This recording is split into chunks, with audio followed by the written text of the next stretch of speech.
Saffron Thorne thought she was the luckiest Omega in the Sterling pack, until the accidental dial. Through the phone, her childhood lover, Arthur, laughed with the sassy Sigma, Clementine. "Saffron is just a placeholder," he sneered. "A boring Omega I'll cast out after the wedding." Betrayed and fueled by impulsive rage, Saffron stumbled through the cruise ship's corridors. She was looking for room 96, but her blurred vision led her to suite 69. When the door opened, she didn't see Arthur. She saw a man radiating raw, Lycan power. In a moment of drunken defiance, she grabbed him and kissed him. The man was Benedict Sterling, the Lycan King, the Alexander the Great of the Alphas. Unlike standard wolves who rely on instinct, Benedict possessed hybrid abilities and the power to project his intense emotions onto others. The next morning, the heat reached a boiling point. Benedict didn't kick her out. Instead, he handed her a diamond that made the silver foil ring he twisted around her finger the night before look like a toy. When the manipulative Clementine knocked on the door, Benedict didn't just reject her, he claimed Saffron as his mate for life. Now, Saffron isn't just a family friend, she's the queen of the Lycans. But with Arthur plotting a silver-armed coup and the rogue packs closing in, Saffron must prove that an Omega's bite is more dangerous than an Alpha's bark. "Arthur called me a placeholder. Now, he'll call me his queen." Will Saffron's new integrated pack survive the ultimate trial of the Lycan King? Don't miss more stories like this werewolf romance. Subscribe and hit the bell to see Saffron's ultimate revenge. "Arthur, where on earth have you gotten to?" Saffron Thorne adjusted her silk wrap as she navigated the crowded deck of the Lunar Sovereign. The wind whipped her dark curls across her face. She scanned the sea of faces, looking for the familiar, arrogant smile of the man she had loved since they were children. Arthur Sterling was more than just her boyfriend. He was the future alpha of the Sterling pack, the strongest and most capable warrior of the group. Saffron was a family friend of the Sterlings, and while her family was rich, they were nothing compared to the royal weight of the Ross Sterling line. She had always been the quiet, loyal Omega at his side, belonging to the lowest and most submissive rank in the pack hierarchy. Her phone buzzed in her palm. It was an accidental dial from Arthur. She answered it quickly, but no one spoke to her. Instead, she heard the muffled sounds of a party, and then a sharp, feminine laugh. "Is the little Omega still looking for you?" It was Clementine Vane. Clementine was Saffron's age and supposed to be her friend. "Saffron is probably checking the buffet." Arthur's voice came through the speaker. He sounded cold. "She is easy to please. Boring, really. I brought her on this cruise because my uncle insisted on family friends being present. Once the wedding is over and I take my place as the next alpha, I will find a way to cast her off." Saffron stood frozen near the railing. The wedding he mentioned was the royal union of his uncle, Benedict Sterling. "She thinks you love her," Clementine teased. "I love the way she follows orders," Arthur replied.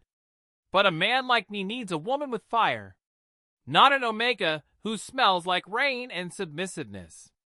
Saffron ended the call. Her hand shook, but she did not cry. 8 years of devotion felt like a heavy stone around her neck. She looked at the door to suite 96, where she was supposed to meet him. She turned her back on it and walked toward the minibar at the end of the hall. She ordered a glass of something strong and dark. The liquid burned her throat, but it felt good. It was better than the hollowness in her chest. "I am done being a placeholder," Saffron whispered to the empty glass. She drank until the world felt tilted. The lights of the ship began to blur into long streaks of gold. She decided she would enjoy this wedding on her own terms, and then leave the pack forever. She set the glass down and staggered toward the guest suites. The numbers on the doors began to swim. She was looking for 96. She saw a 6 and a 9. She reached out and pounded on the heavy wood of Suite 69. The door swung inward instantly. A man stood there, tall and silhouetted against the dim light of the room. He was massive, his presence alone making the air feel thick and heavy. Saffron lost her balance as the ship rocked. She fell forward, her hands catching his firm chest. She looked up into a pair of piercing dark eyes. Without thinking, she reached up, grabbed his neck, and pulled him down into a messy, desperate kiss. "You really should watch where you fall, little wolf." Benedict Sterling stared down at the girl currently clinging to his neck. He had seen Saffron Thorne at pack events for years, but he had never been this close to her. As a Lycan, he was more superior than a standard alpha. He possessed the unique ability to project his emotions onto others, but right now, he was the one receiving them. Saffron was projecting waves of betrayal and fury, so strong they hummed in the air. He pulled her into the room and kicked the door shut. Saffron didn't pull away. She buried her face in his chest and began to sob, her tears soaking into his skin. "He's a liar," she blabbered, her voice thick with alcohol and grief. "Arthur is a lying, arrogant dog. He doesn't deserve the alpha title." Benedict led her to the bed. He was shirtless, having just prepared for sleep, and the heat of his skin seemed to calm her. In this world, the alpha was usually the strongest warrior, but Benedict was something more, a king among leaders. He handed her a box of tissues and sat beside her. "Tell me everything," Benedict said. His voice was a low rumble that vibrated in his chest. Saffron talked until her voice went hoarse. She complained about Arthur's cruelty and how he viewed her as a boring, social obligation. Benedict listened in silence. He was aware of the rigid class hierarchy that treated Omegas like Saffron as the lowest rank. He also knew that Clementine was a Sigma, a female born with a defect that made her weak but gave her a hypnotic, manipulative pheromone that could frenzy male wolves. He was supposed to marry her tomorrow to strengthen family ties. "I want to watch a movie," Saffron demanded suddenly, her eyes red and puffy. "Something with no romance. Just things blowing up." Benedict found himself amused. No one spoke to a Lycan this way. He picked up the remote and found an action film. As the movie played, Saffron's head eventually dropped onto his shoulder. She fell into a deep sleep, her breathing evening out. Benedict looked down at her. Unlike standard wolves who rely on instinct, he retained every human memory and complex emotion even in this intimate setting. He looked around the room and saw a discarded silver gum wrapper on the nightstand. While wolves hated silver because it weakened them, he used the harmless foil to twist a thin, shimmering band. He gently slid it onto Saffron's ring finger. He moved her onto the pillows and stepped onto the balcony. He pulled his phone from his pocket and dialed his assistant. "Cancel the order for the vain dowry," Benedict commanded. "And bring me the Royal Sterling diamond. I need it before the sun hits the horizon." He reached into his pocket and pulled out the ornate gold ring he was meant to give Clementine. With a flick of his wrist, he tossed the heavy metal into the dark Atlantic. "My nephew thinks he can play games with the women of this pack," Benedict muttered. "He is about to learn what happens when he touches something that belongs to a king. Done admiring my big jock, Saffron?" Saffron's eyes snapped open at the sound of the deep, teasing voice. She lay in a bed that felt like a cloud, but her head throbbed with the ghost of last night's gin. She blinked, and the blurred image of a man came into focus. Benedict Sterling stood in the center of the room, with only a white towel wrapped around his waist. Water droplets clung to his tan skin, and his presence felt like a physical weight pressing against her chest. Saffron scrambled backward, nearly falling off the mattress. She quickly checked under the covers to ensure her clothes were still on. How did I get here?" she stammered, her face heating to a bright crimson. Benedict chuckled and leaned against a mahogany wardrobe. You wandered into the wrong room, Thorne. You kissed me, cried about your boyfriend, and then decided my shoulder was the perfect pillow. Saffron's memories flashed back in painful bursts. The accidental call, Arthur's cold voice, and her own desperate rebellion. She looked down at her hand and gasped. A thin, shimmering band of silver-colored foil was wrapped around her finger. "Is this a joke?" Saffron asked, her voice trembling. Benedict's expression shifted from amusement to a cold, predatory focus. "I don't joke about my property. You were discarded by an alpha who doesn't know your worth. I'm a Lycan. I don't rely on simple pack hierarchy. I choose what I desire." A sharp, rhythmic pounding echoed through the heavy door. "Benedict, darling? Are you in there?" Clementine's voice was high-pitched and sugary, though Saffron knew the manipulative Sigma pheromones were likely swirling around her in the hallway. "It's your bride. I want to talk about the ceremony flowers." Saffron froze, her heart hammering like a trapped bird. If Clementine found her here, the scandal would be permanent. As an Omega, Saffron would be cast out and turned into a rogue, left with no protection from the laws of the pack. "Please," Saffron whispered, her eyes wide with terror. "Don't let her see me." Benedict didn't hide her. Instead, he walked toward the door with a terrifying, calm grace. He pulled it open just wide enough to block Clementine's view of the bed. "You're early, Clementine," Benedict said, his voice flat. "I wanted to see my groom." Clementine purred, reaching out to touch his chest. Saffron watched from the shadows as Benedict caught Clementine's hand midair. His grip looked tight enough to bruise. "The wedding is off," Benedict stated. The air in the room seemed to vibrate with his command. "Pack your things. My assistant will see you to the docks at the next port." Clementine's jaw dropped. "What?"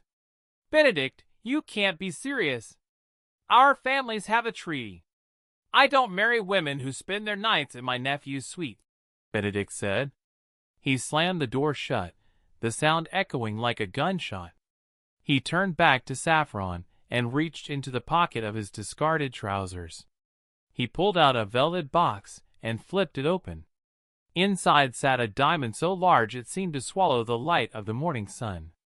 "Arthur wants to keep you as a meager Omega, a girl he can bully and ignore," Benedict said, stepping toward the bed. "I'm offering you the rank of Luna. Think thoroughly before you refuse, Saffron. Do you want to be a victim, or do you want to be a queen?" Saffron looked at the ring, then at the door where her rival had just been humiliated. The choice was between a life of hiding or a life of absolute power. "If I say yes," Saffron said, her voice dropping to a low, dangerous silk, "do I get to be the one who tells Arthur he's been replaced?" "You will be the one to break the news," Benedict said, his voice a low, steady promise. He stepped forward and slid the heavy diamond onto her finger. It replaced the silver foil band, marking her as his.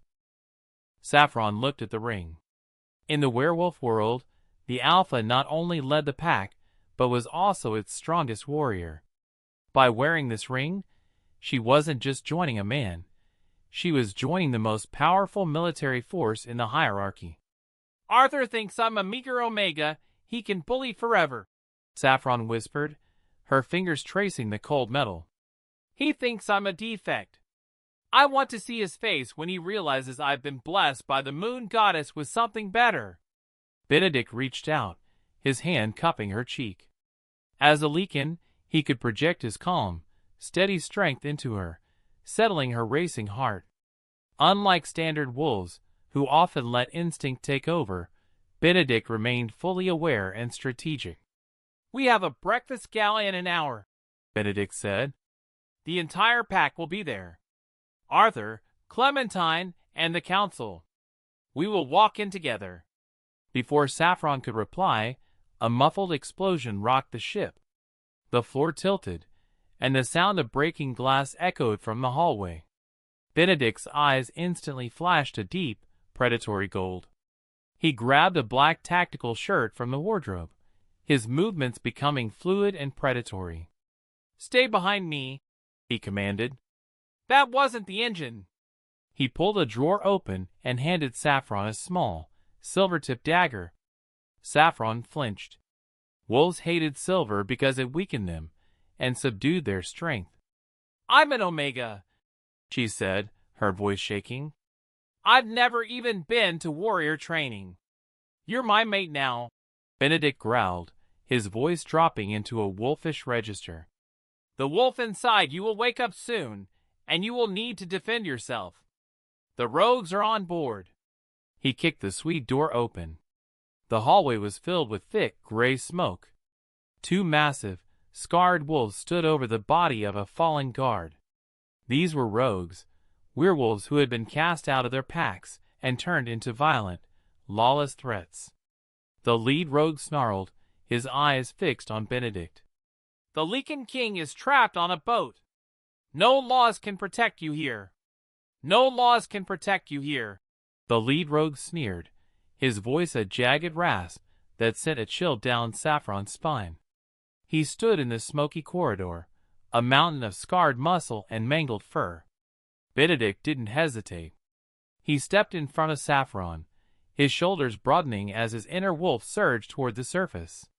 "Rogues are nothing but ghosts without a home," he growled, his voice vibrating with the power of a Lycan king. "And ghosts are easily banished." The rogue lunged, his claws swiping through the hazy air. Benedict moved with a speed that defied his massive frame, catching the rogue's throat in midair and slamming him against the metal wall. The ship groaned under the force of the impact. Suddenly, the second rogue pulled a small, glass canister from his belt. He smashed it onto the floor between them. A cloud of fine, metallic dust erupted, shimmering like deadly glitter. "Silver!" Saffron cried out, remembering the stories of how the metal could subdue a wolf's strength. Benedict roared, but it wasn't a roar of triumph. It was a sound of agony. The silver dust coated his skin, and Saffron watched in horror as his powerful form seemed to stagger. Even a Lycan, superior to an alpha, was not immune to the burning touch of silver concentration. "Take the king!" the rogue leader shouted, recovering from the wall. "The girl is just a meager Omega. She's nothing." Saffron felt that familiar sting, the word nothing. It was the same word Arthur had used to describe her. Rage, hot and sharp, flared in her chest, more potent than any fear. She looked at the silver-tipped dagger Benedict had given her. As the rogues moved toward the weakened Benedict, Saffron didn't run. She remembered that werewolves admire and respect warriors, and she refused to be the submissive prey they expected. She dived forward, not at the wolves, but toward the ventilation grate on the wall. She jammed the silver-tipped dagger into the mechanism, short-circuiting the ship's localized air scrubbers. A blast of fresh air surged through the vent, blowing the silver dust back toward the rogues. The attackers shrieked as their own trap turned against them, the silver weakening their limbs. Benedict, sensing the shift in the air, forced himself to his feet. His Lycan healing was already fighting the toxins, his wolf identity providing a resilience that no human medicine could match. He turned to Saffron, his eyes glowing with a mixture of pain and intense pride. "You're not just a family friend, Saffron," Benedict gritted out, his voice returning to its royal strength. "You're a warrior." The sound of heavy boots echoed from the end of the hall. Arthur appeared, followed by a squad of pack warriors. He looked at the smoke, the rogues on the floor, and then at Saffron standing over Benedict with a weapon in her hand. "Saffron?" Arthur stammered, his eyes darting to her finger, where the royal sterling diamond caught the emergency lights. "What are you doing? Why are you with my uncle?" Saffron stood tall, her hand resting on Benedict's broad shoulder, as he rose to his full, intimidating height. "I'm doing what you were too cowardly to do, Arthur," Saffron said, her voice echoing with a new, commanding authority. "I'm protecting the king." Arthur, get the Omegas to the lifeboats. Saffron's voice cut through the alarm sirens like a whip. Arthur stood frozen, his eyes darting from Saffron to Benedict, and then to the glittering diamond on her finger. The hallway was thick with the scent of ozone and burnt silver. The pack warriors behind him hesitated, looking for an alpha to lead them, but Arthur was failing the test. "Saffron, you're an Omega," Arthur finally choked out, his face reddening with a mix of shame and fury. "You don't give orders to me. And that ring, you stole that. That belongs to my uncle's bride." Benedict stepped forward, his massive frame casting a shadow that swallowed Arthur whole. Although the silver dust had weakened him moments ago, a Lycan's recovery was far more complex than a standard wolf's.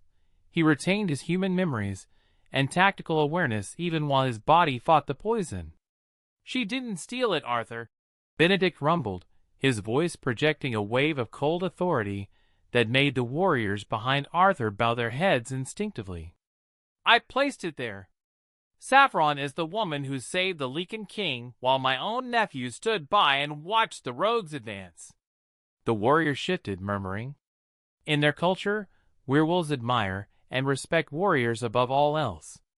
Seeing Saffron armed and standing over the king while the alpha heir wavered was a shift in the class hierarchy that they couldn't ignore. "Uncle, she's a commoner," Clementine shrieked, appearing from the smoke-filled stairwell. She looked disheveled, her sigma pheromones spiking in a desperate, hypnotic attempt to regain control of the room. "She's a defect. I am the one meant to be your Luna." Benedict turned his gaze to Clementine. "A Sigma who plots treason with my nephew is no queen of mine," he said. "Saffron is the one the moon goddess chose to stand by me when the silver fell." A second explosion rocked the Sovereign, more violent than the first. The ship groaned, tilting at a dangerous angle. "The rogues have reached the engine room," Saffron said, her mind linked with the pack's lower ranks flickering to life as her wolf began to stir. "If we don't move now, the rogues will sink the ship with everyone on it." Benedict reached out, grabbing a silver-handled sword from a falling guard. Unlike others, he held it with a grimace of pain, using his Lycan willpower to subdue the metal's weakening effects. "Arthur, take your warriors and secure the ballroom," Benedict commanded, no longer asking. "Saffron and I are going to the engine room." "You're taking her?" Arthur asked, his voice filled with disbelief. Saffron gripped her silver-tipped dagger, her eyes meeting Arthur's with a coldness that made him flinch. "I'm not a placeholder anymore, Arthur. Try to keep up. If you can't lead them, Arthur, get out of the way," Saffron said, her voice cutting through the mechanical hum of the corridor. She didn't wait for his response. She turned and followed Benedict toward the stairs leading to the engine room. The heat intensified with every step. The scent of burnt oil and wet fur filled the narrow stairwell. Saffron felt a strange tingling in her limbs, a dormant power beginning to stir in her blood. Her wolf was waking up, reacting to the extreme danger and the proximity of her true mate.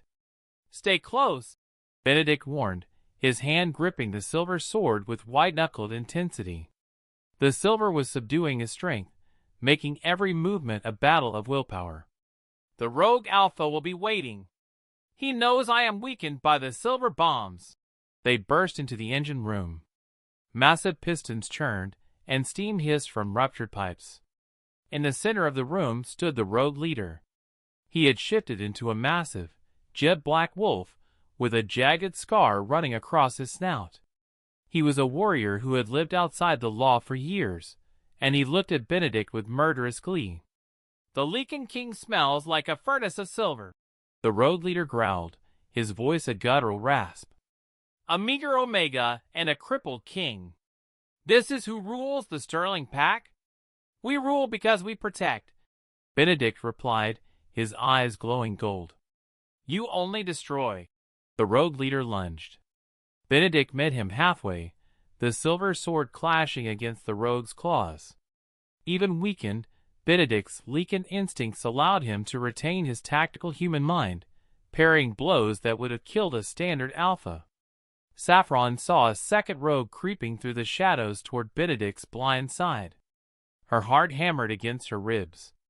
She was an Omega, smaller and weaker than the others, but she was fast. "Not today," Saffron whispered. She didn't use the dagger. She saw a heavy wrench on a nearby workbench. She grabbed it and threw it into the exposed gears of a secondary turbine. The machine screeched and groaned, releasing a cloud of scalding steam directly into the path of the hidden rogue. The attacker shrieked, blinded by the heat. Saffron didn't stop. She lunged forward, her silver-tipped dagger held tight.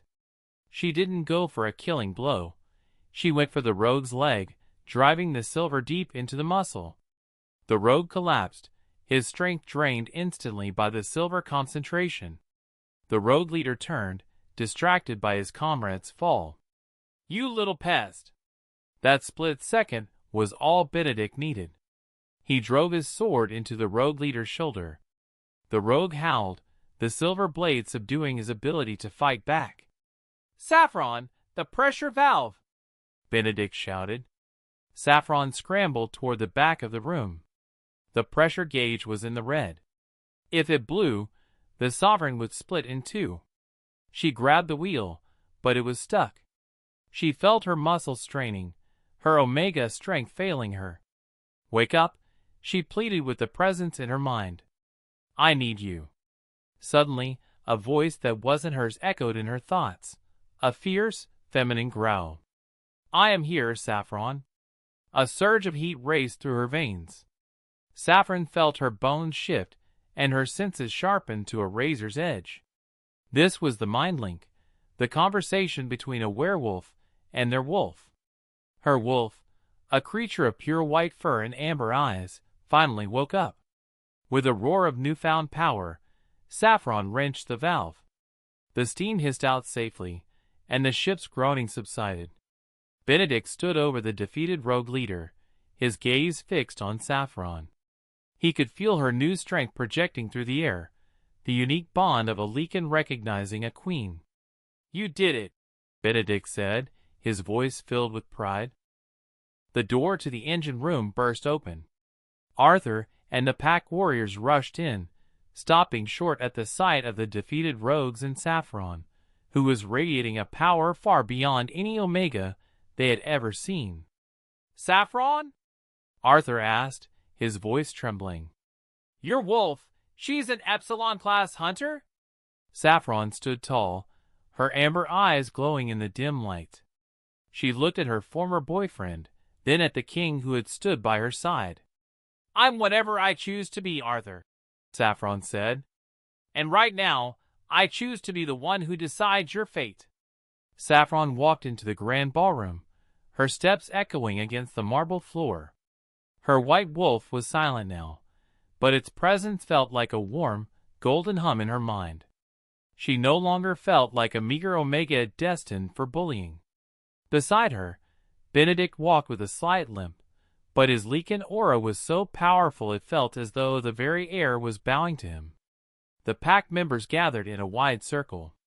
The class hierarchy was rigid and platonic, and every wolf knew their place, except for the woman now standing at the king's side. Arthur stood in the center, flanked by two beta guards. Clementine was there too, her eyes darting around like a trapped animal, her sigma pheromones failing to influence the nearby humans and wolves under Benedict's dominant gaze.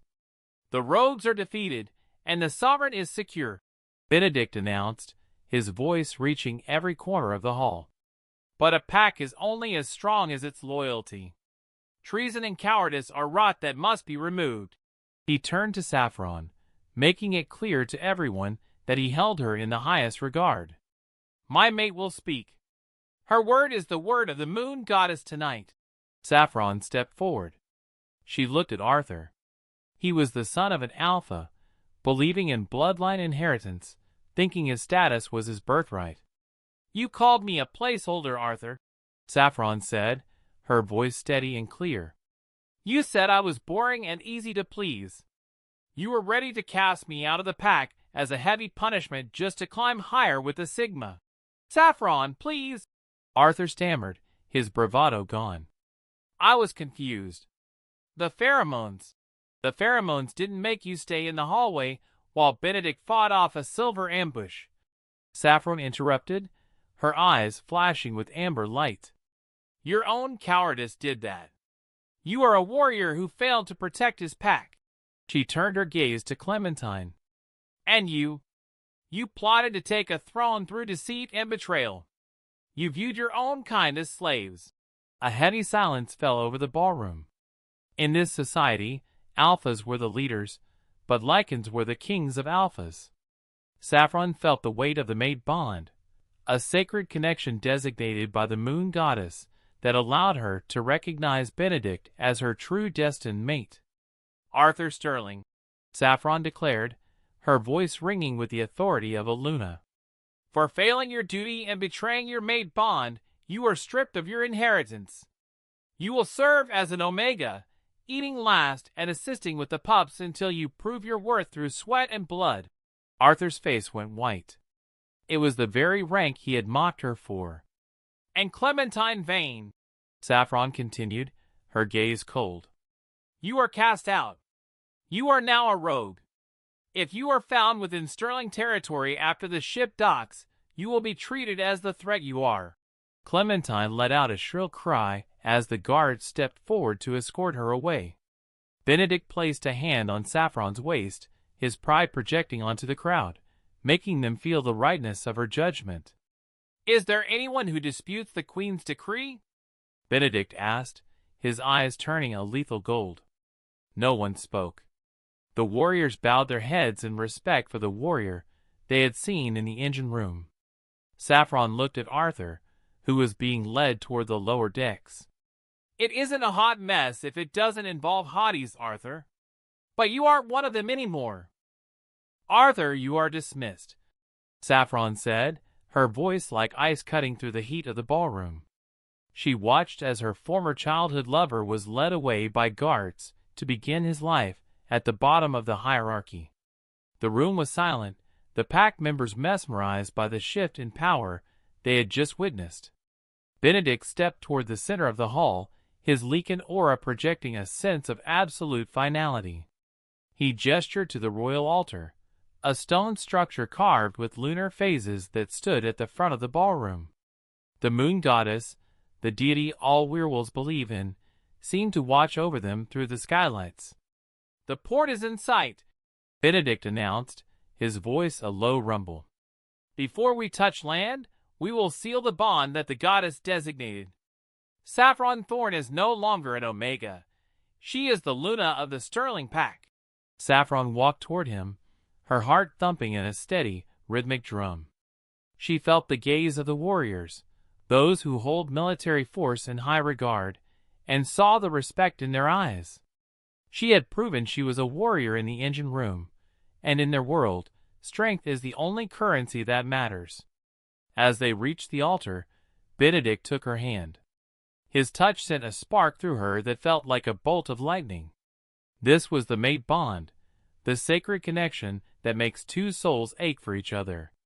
Unlike humans, werewolves are mates for life, a bond that signifies there is no equivalent to divorce in their world.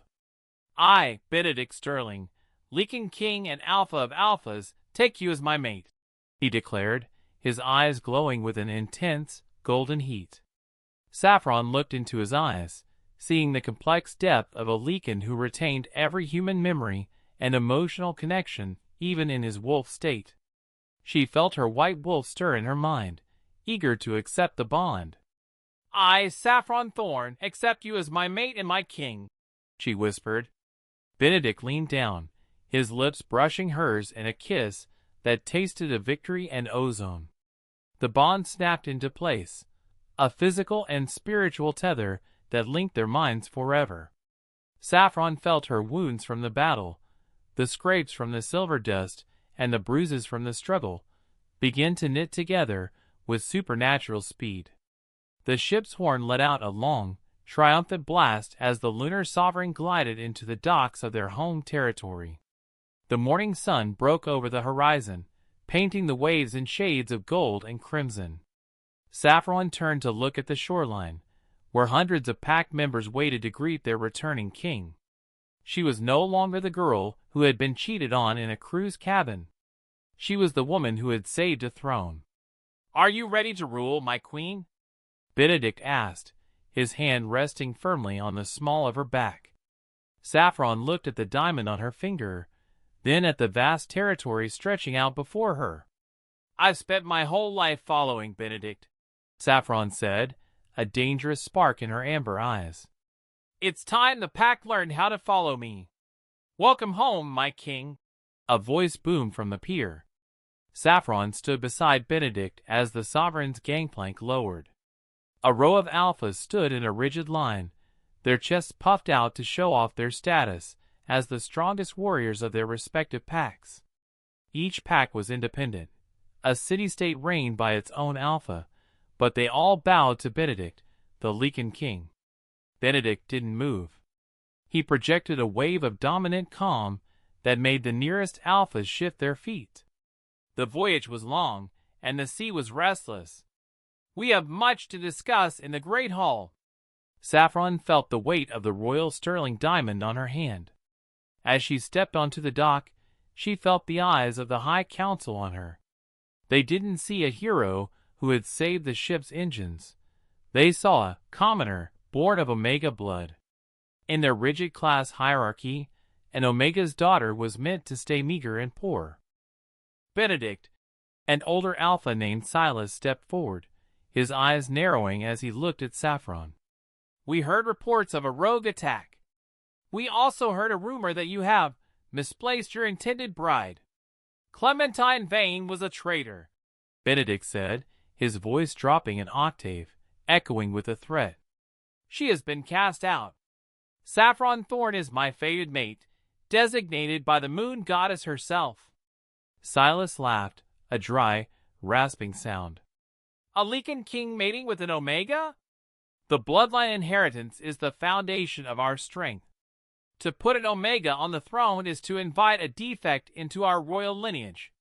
Saffron felt her white wolf growl in her mind, a sharp, golden heat spreading through her veins. She stepped forward, ignoring the gasps from the crowd. "You speak of bloodlines, Silas," Saffron said, her voice steady and echoing with the power of her new rank. "But while you sat safely on land, this Omega was the one who drove a silver blade into a rogue alpha's heart to save your king." Silas flinched at the mention of silver, the metal that all wolves hate for its ability to subdue their strength. "Werewolves respect warriors, do they not?" Saffron challenged, scanning the faces of the other alphas. "Or does your hierarchy only value the status you were born with, rather than the strength you prove in battle?" Benedict placed a hand on Saffron's shoulder, his pride projecting like a physical shield around her. "The council will meet tonight. Saffron will take her seat as Luna. Any alpha who disputes her right will answer to me, in wolf form." The alphas fell silent. They knew that a Lycan could change form based on emotion, becoming a larger and more fearsome creature when threatened. As they walked toward the Sterling Manor, Saffron saw Arthur being led toward the Omega quarters in the distance. He was dressed in rags, his head bowed, as he prepared to assist with the pups and eat last. He looked up for a brief second, his eyes meeting Saffron's. There was no love left in her gaze, only the cold, hard stare of a queen. "The council won't make this easy," Benedict whispered into her mind link. "Good," Saffron replied, her amber eyes glowing. "I'm tired of things being easy. The great hall smells of ancient stone and fresh betrayal," Saffron thought as she adjusted the collar of her velvet gown. She walked down the long corridor toward the council chamber, her senses heightened by the wolf now fully awake inside her. She could hear the frantic heartbeats of the Omega servants and the low, strategic murmurs of the alphas gathered behind the heavy oak doors. Benedict walked beside her, his presence a calm anchor in the storm of political tension. As a Lycan, He could feel the projected emotions of every shifter in the manor, a chaotic mix of fear, greed, and resentment. "They have prepared a feast for us," Benedict whispered into their mind link. "But remember, Saffron, the most dangerous wolves don't show their teeth until they bite." They entered the chamber. A massive table was laid with roasted meats and fine wines. At the head of the table sat Alpha Silas, flanked by the leaders of the neighboring independent packs. The hierarchy was on full display, with the betas standing as second in command behind their leaders. "To the return of our king and his unconventional choice," Silas said, raising a silver-rimmed goblet. Saffron sat in the ornate chair designated for the Luna. She noticed a servant approaching her with a tray. The girl was an Omega, her eyes skittish and her frame small. As the girl reached for Saffron's glass, her hand trembled violently. Saffron caught a faint, bitter scent, cloying and metallic. It wasn't the wine. It was wolfsbane, a poisonous substance that could weaken or even kill a wolf. Saffron didn't drink. She reached out and caught the Omega girl's wrist. "You're shaking," Saffron said, her voice soft but carrying across the silent room. "Are you afraid of the wine, or what's inside it?" Silas's expression didn't flicker. "She is just a clumsy Omega, Luna. They are prone to such weakness." Saffron stood up, the chair scraping loudly against the stone floor.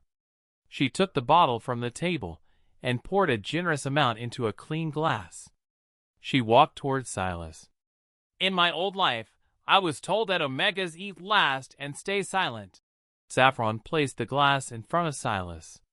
"But in my new life, I've learned that a true leader tastes the danger before their pack does. If this is a toast to our future, Alpha Silas, you should have the honor of the first sip." Silas stared at the dark liquid. He knew that while werewolves have rapid healing abilities, wolfsbane can bypass their natural defenses. The room went cold as Benedict stood up, his eyes flashing a lethal gold. He projected a wave of raw, Lycan anger that made the nearby alphas gasp for air. "The bottle," Benedict growled, his voice a low, vibrating threat. "Where did it come from?" The Omega servant fell to her knees, sobbing. "A woman. She promised me I wouldn't be bullied anymore. She said it was just a sleeping tonic for the commoner." Saffron realized with a jolt that Clementine hadn't left the territory yet. The Sigma had used her hypnotic pheromones on the most submissive members of the pack to strike from the shadows. "She's still here," Saffron said, her amber eyes glowing with a predatory light. "And she's not alone." A window at the far end of the hall shattered. Dark silhouettes dropped from the rafters. They weren't just rogues. They were wearing the crest of a rival pack that had long envied the Sterling wealth. "Protect the king!" Saffron shouted, drawing the silver-tipped dagger from her thigh holster. As the alphas scrambled to shift into their wolf forms, Saffron didn't hide. She lunged toward the nearest intruder, her wolf identity lending her a speed that surprised even the seasoned warriors. "You should have used a stronger poison, Silas," Saffron hissed as she parried a blow. "Because I'm not dying until I've cleared this table. Clementine is in the east wing." Saffron shouted over the clashing of steel and the guttural roars of shifting wolves. The great hall was a whirlwind of fur and violence as the rival pack's assassins closed in. Benedict moved like a storm, his Lycan strength allowing him to toss attackers aside as if they were made of straw. "Go!" Benedict roared, his eyes glowing with a fierce gold light. "I will hold the hall. Find her before she reaches the silver armory." Saffron didn't hesitate. She knew that werewolves at war created silver bombs and silver weapons to destroy their opponents. If Clementine reached those supplies, the Sterling Pack's strongest warriors would be subdued in seconds. Saffron sprinted toward the servant tunnels, her white wolf providing her with heightened senses and human memories even while her predatory instincts took over. She rounded a corner and skidded to a halt. Clementine stood by the heavy iron doors of the armory, her face twisted in a sneer. She wasn't alone. 2 rogues, the lawless threats of the werewolf world, stood guard, holding silver-tipped spears. "You just don't know when to stay in the dirt, do you, Saffron?" Clementine's voice was high and sharp, her sigma pheromones filling the narrow hallway in a desperate hypnotic pulse. "You're an Omega. You're meant to be small and weak." Saffron felt the pheromones try to cloud her mind, but her mate bond with Benedict acted like a shield of pure energy. "I'm the woman who is putting you out of your misery, Clementine." The rogues lunged. Saffron dived under the first spear, her smaller Omega-born frame giving her an advantage in the tight space. She drove her dagger into the rogue's thigh. The silver subdues a wolf's strength instantly, and he collapsed with a howl of agony. Clementine panicked. She grabbed a silver concentration bomb from a nearby shelf and raised it high. "If I can't be the Luna, no one will rule this pack. The moon goddess designated my mate, not a puppet master," Saffron hissed. Before Clementine could throw the device, Saffron used her unique speed to close the gap. She didn't use her blade. She used a heavy iron candlestick from the wall, striking Clementine's wrist. The bomb clattered to the floor, unexploded. Saffron grabbed Clementine by the throat, pinning her against the armory door. The Sigma's hypnotic effect was useless against a wolf fueled by true mate-bond fury. "You're being cast out again," Saffron whispered, her amber eyes burning. "And this time, there are no lifeboats." The sound of heavy boots echoed in the hall. Silas and the other alphas arrived, breathless and covered in the dust of the battle. They watched in silence as the meager Omega held the traitor responsible for the ambush. "She has the armory," Silas muttered, his voice filled with newfound respect. "She saved the military heart of the pack." Saffron looked at the alphas, then back at the shivering Clementine. She realized that power wasn't just about bloodline inheritance. It was about who stood firm when the silver was in the air. "Take her to the border," Saffron commanded, her voice ringing with the authority of a queen. "And if she ever smells like Sterling territory again, do not bring her back to me." Benedict appeared at the end of the hall, his clothes torn, but his presence as regal as ever. He walked to Saffron, pulling her into a hug that signaled to everyone that their bond was sacred and unbreakable. "The rogues are gone," Benedict whispered. "The pack is ours." Saffron looked at the gathered alphas, who now bowed their heads in genuine respect. She had started as a placeholder, but she was finishing as a legend. "The war isn't over, Benedict," Saffron said, looking toward the dark woods beyond the manor. "It's just getting interesting." "We aren't going there to beg, Benedict," Saffron said, her fingers tightening around the leather strap of her travel pack. She stood at the edge of the Sterling territory, looking out into the dense, lawless forest where the rogue packs gathered. Benedict adjusted the silver-handled blade at his hip. As a Lycan, he possessed unique hybrid abilities that standard wolves did not, including a heightened sense of intuition. "They believe we are coming to punish them for the crew's attack. If we want a peace treaty, we have to show them that a queen born from the common ranks understands their struggle better than a king born to the throne." Saffron felt her white wolf pace restlessly in her mind. Her wolf identity determined her unique strength, and right now, that strength was screaming of an impending trap. They stepped over the border, moving into a land where no laws protected them, and rogues were often deemed a threat to regular packs. "I can smell them," Saffron whispered. Her senses as a newly awakened wolf allowed her to catch the scent of unwashed fur and stale adrenaline. A group of shifters emerged from the shadows. They weren't in wolf form, but their eyes glowed with a predatory hunger. These were the castouts, the ones who didn't belong to any regular pack.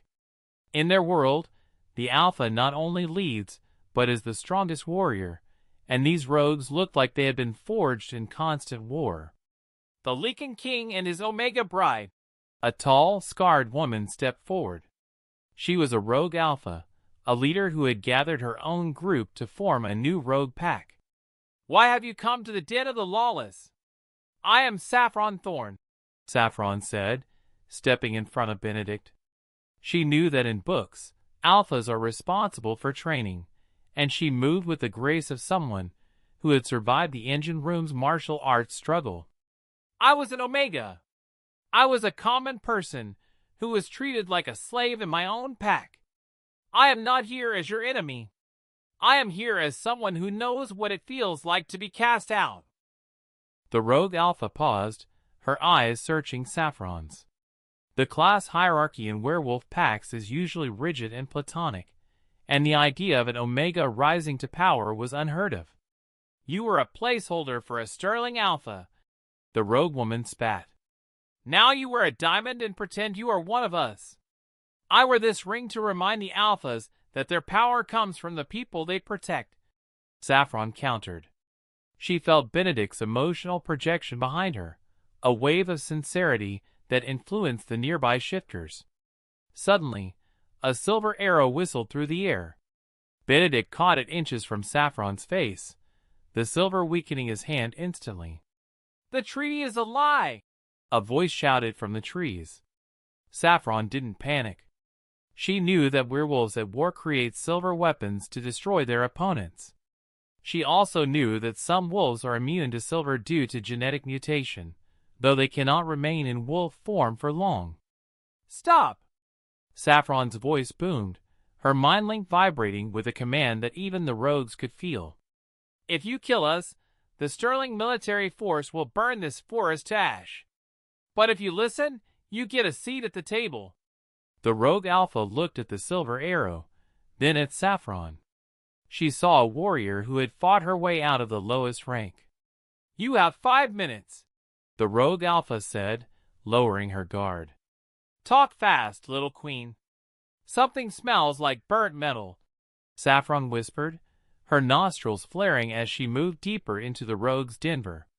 Her white wolf paced restlessly behind her eyes, its heightened senses picking up a scent that shouldn't exist in a natural forest. The rogue alpha, a battle-hardened woman named Kale, led them past a cluster of makeshift huts. "We didn't bring you here just to talk, Queen.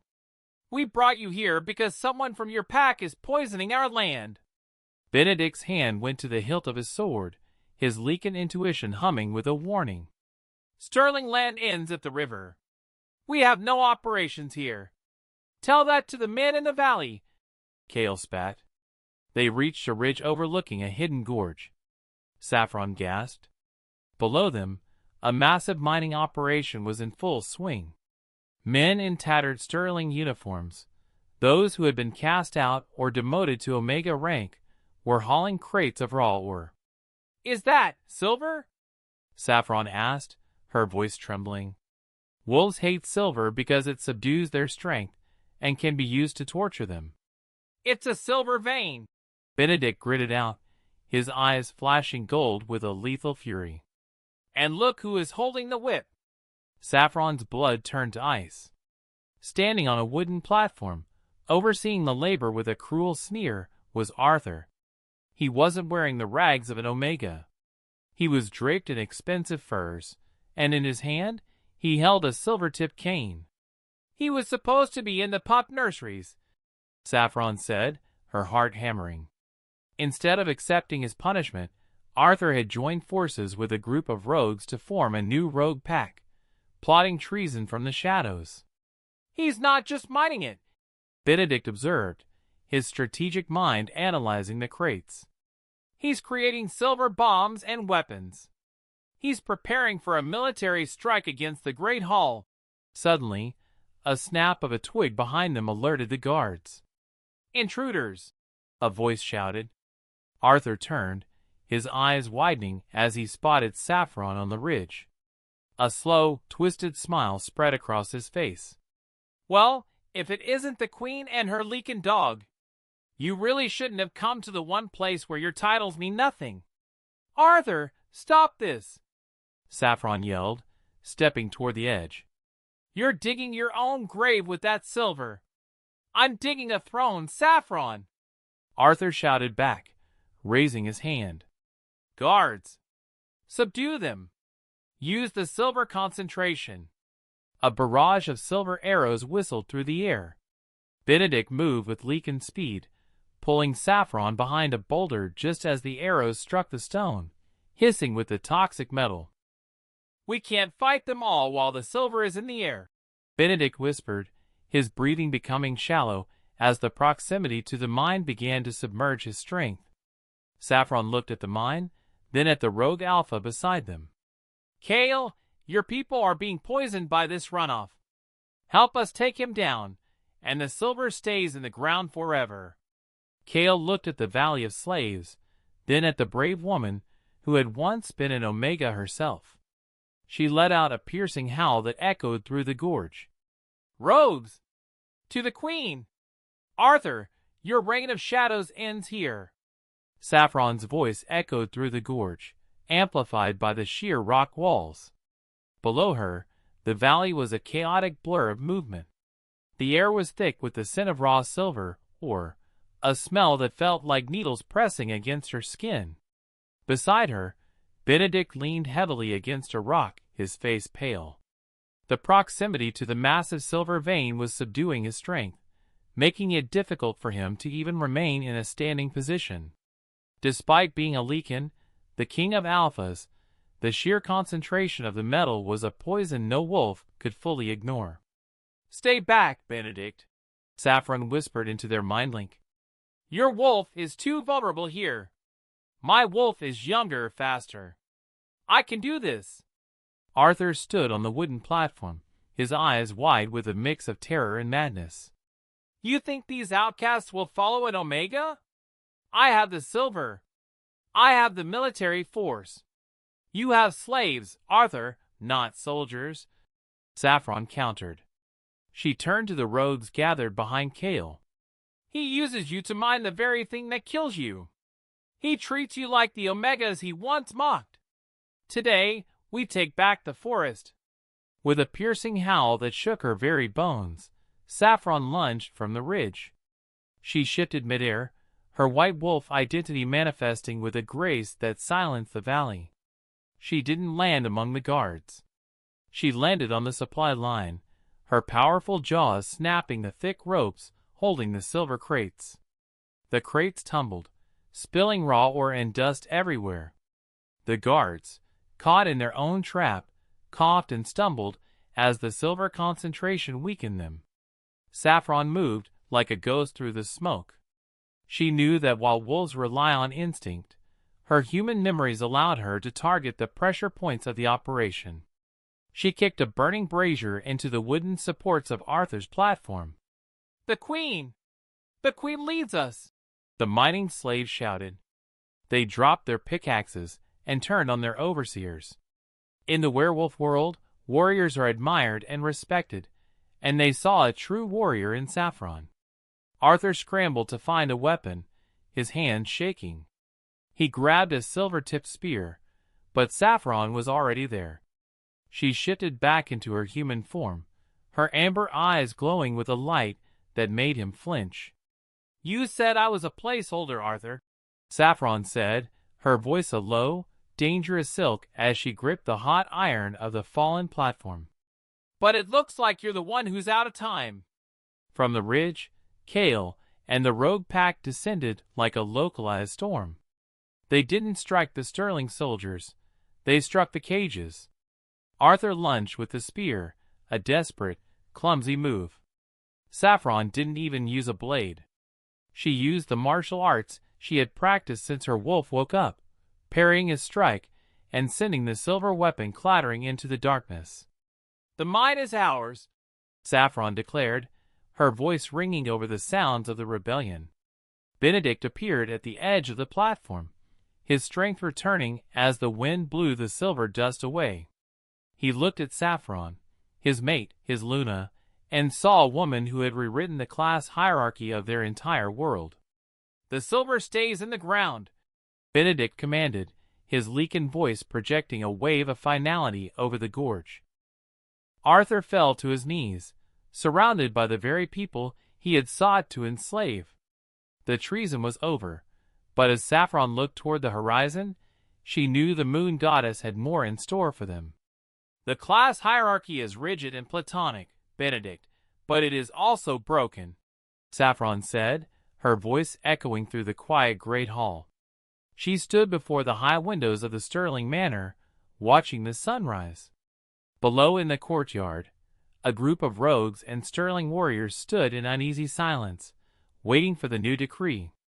Benedict walked to her side, his Lycan aura projecting a sense of calm strength that influenced the nearby wolves.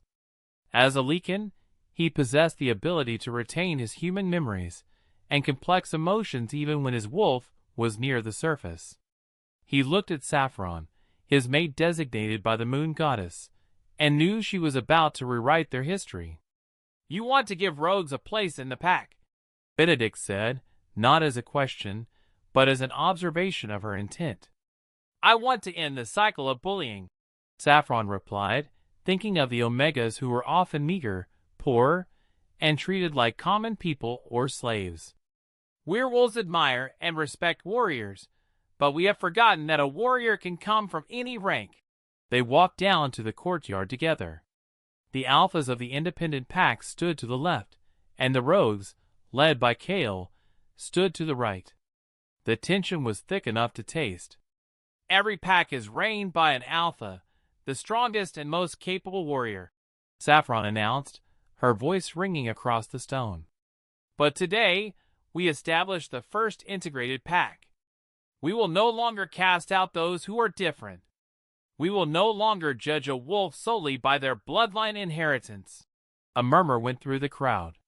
Silas, the elder alpha, stepped forward. "And what of the ranks? An Omega's daughter is an Omega. That is the law of the moon goddess.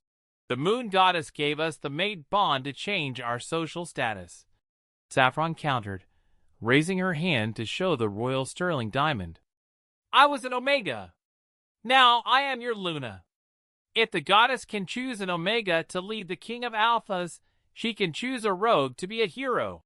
Saffron turned to Kale, the rogue alpha. "Kale, your people have lived with no protection from the laws. Today, I offer you the rank of Gamma. You will oversee the hunts and aid the betas in training our young bloods." Kale froze. In their world, a Gamma is the bottom end of the pack's uppermost level of dominance. It was a position of respect and military force. "You would give a rogue a seat at the high table?" Kale asked, her voice raspy with disbelief. "I would give a warrior a seat at the table," Saffron corrected. Benedict stepped forward, his eyes flashing with a golden light that signaled his approval. "The Sterling Pack will now include a Theta rank for the elders who educate our pups, and an Epsilon rank for the skilled hunters who protect our borders, regardless of where they were born." As the alphas and rogues began to talk, not as enemies, but as members of a new hierarchy, Saffron felt a peace she had never known. The mind link between the wolves in the courtyard began to hum with a new frequency, one of unity rather than fear. "You've done it, Saffron," Benedict whispered, pulling her into a hug. Saffron looked at the horizon. "We've started it, Benedict. But Arthur and Clementine are still out there, and they aren't the only ones who hate the light. A Lycan King does not ask for permission, Benedict. He demands it." Saffron turned at the sound of the thunderous voice echoing through the Sterling Manor. A man stood at the entrance, draped in a cloak of silver-gray wolf fur. He was Alexander, a Lycan who held the title of King of Alphas, the Alexander the Great of their world. His presence was so superior that every alpha in the room, including Silas, dropped to one knee instinctively. Benedict stepped forward, his own Lycan eyes glowing with a protective gold light. "Alexander, you have traveled far from the Central Territories. I assume this isn't a social visit."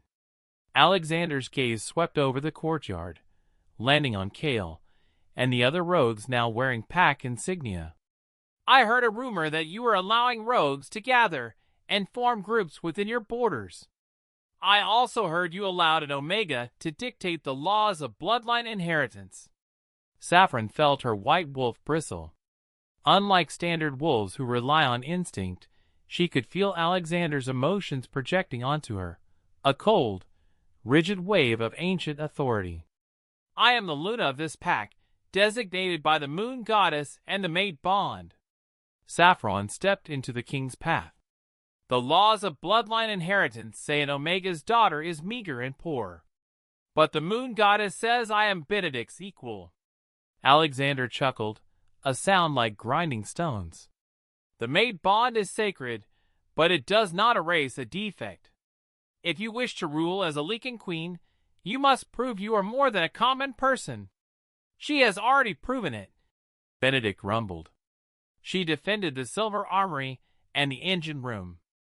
She is a warrior, and we respect warriors here.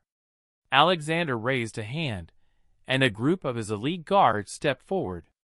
They were Lycans, too, capable of retaining human memories and strategies even in their fearsome wolf states. Then let us see if her integrated pack can withstand a true trial, Alexander declared. Tomorrow, at the public training grounds, your rogues and Omegas will face my warriors. If they fall, your new laws are burned, and the Omega returns to the kitchens. Saffron looked at Kale, the new Gamma, and the Epsilon she had just appointed. They were smaller and weaker than Alexander's elites. But they were physically strong in spirit and gregarious in their loyalty. We accept, Saffron said, her amber eyes burning. Benedict pulled her back through the mind link. Saffron, his warriors are Lycans. They have hybrid abilities, like telepathy and elemental bonding. Our people are still healing. We have something they don't, Benedict, Saffron replied. They fight for a king. We fight for a home. As Alexander's party retreated to the guest wing, Saffron realized the stakes had changed. This wasn't just about Arthur or Clementine anymore. This was a battle for the soul of every werewolf who had ever been told they were nothing. We don't need to be bigger than them to win, Kale. We just need to be smarter. Saffron stood in the center of the dusty training grounds, her eyes sweeping over the group of Omegas and rogues who had gathered at her call. They were skittish, their heads bowed as they stood before the daunting shadow of the Lycan King's elite warriors. Kale, now a Gamma, gripped her practice staff. They are Lycans, Saffron. They possess hybrid abilities we've only heard stories about, telepathy, elemental bonding, and memory retention that makes them tactical geniuses. Saffron felt her white wool stir, a warm hum of confidence in her mind. The Lycans rely on their superior bloodline, but wolves are gregarious creatures. They fight as individuals. We will fight as a pack. She turned to a young Omega boy who was trembling. What is your name? Pip, Luna, he whispered. Pip, you are small, and people have called you weak your whole life. But because you are small, you are fast. Because you were a servant, you know every inch of this terrain better than any king. Saffron's voice rose, reaching the ears of the alphas who were watching from the balcony. Werewolves admire and respect warriors, but a warrior is not just someone with a title. It is someone who refuses to stay down. For hours, Saffron led the training. She didn't teach them the rigid martial arts of the alphas. Instead, she taught them to use their unique wolf identities. She showed the Sigmas how to use their hypnotic pheromones not for slavery, but to momentarily distract a larger opponent. She taught the rogues to use the coordination they had learned while living on the streets to surround a single target. Benedict watched from the sidelines, his pride projecting a wave of warmth that settled over the exhausted group. He knew that while his Lycan brothers were physically strong, they lacked the desperate, shared fire of those who had nothing to lose. The moon goddess designated our mates, but she also gave us our struggle, Saffron said, her amber eyes glowing as the sun began to set. Tomorrow, we show Alexander that the Sterling Pack is not built on a throne of glass. It is built on the strength of every single wolf Who calls it home? As the group let out a collective howl, a sound of unity that shook the manor's foundations, Saffron felt the mind link tighten. They weren't just a collection of ranks anymore. They were a military force. Are you ready for them? Benedict asked, walking to her side. Saffron looked at her hands, still dusty from the training grounds. I spent 18 years being told I was a child of a lesser god. Tomorrow, I'm going to prove them wrong. Ready the line! Do not let their auras break your focus. Saffron's voice caught through the tense silence of the public training grounds. The air was thick with the scent of ozone and ancient power. Across the field, the Lycan King Alexander stood with his elite guard, massive, fearsome shifters who possessed hybrid abilities and could retain human memories even in their most primal states. Saffron stood at the front of her ragtag army of Omegas and Rogues. They were smaller and weaker than the other wolves, usually skittish and prone to eating last. But today, they stood together as a gregarious military force, their eyes locked on the elite warriors who had always looked down on them.